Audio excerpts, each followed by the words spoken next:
শারীরিক সীমাবদ্ধতা যে কখনো মানুষের ইচ্ছাশক্তিকে দমিয়ে রাখতে পারে না, তার জীবন্ত উদাহরণ জামালপুরের নিহাল। দুর্ঘটনায় 2 হাত হারিয়েও এই মানুষটি হার মানেননি জীবনের কাছে। অন্যদের মতো বেছে নেননি ভিক্ষাবৃত্তির পথ, বরং তার বদলে হয়েছেন হার না মানা এক সৈনিক। 4 বছর আগে এক টেক্সটাইল কোম্পানিতে সুপারভাইজার পদে কর্মরত ছিলেন নিহাল। ছুটিতে বাড়িতে এসে এক পরিচিতর সঙ্গে যান ইলেকট্রনিক কাজে। সেখানে এক দুর্ঘটনায় হারান 2 হাত।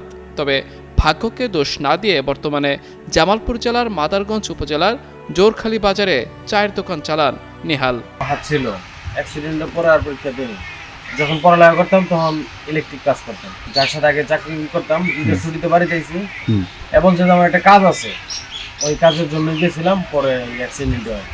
পা ও শরীরের অন্যান্য অংশ ব্যবহার করে তিনি চা তৈরি থেকে শুরু করে দোকান পরিচালনার সব কাজই করেন। স্থানীয়দের মতে নিহাল শুধু একজন চা বিক্রেতা নন, বরং একজন সংগ্রামী মানুষ। 2 হাতেই তো শক লাগার পরে এটা অপারেশন করে কাটতেছে।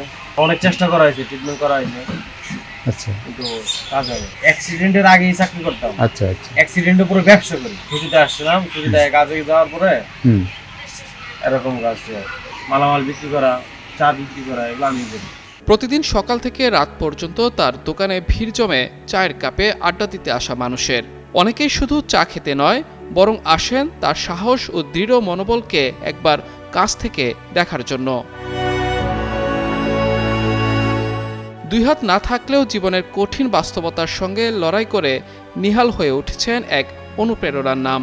পরিবারের একমাত্র উপার্জনক্ষম ব্যক্তি হিসেবে এ অবস্থায়ও পরিবারের সকল দায়িত্ব তুলে নিয়েছেন নিজ কাঁধে।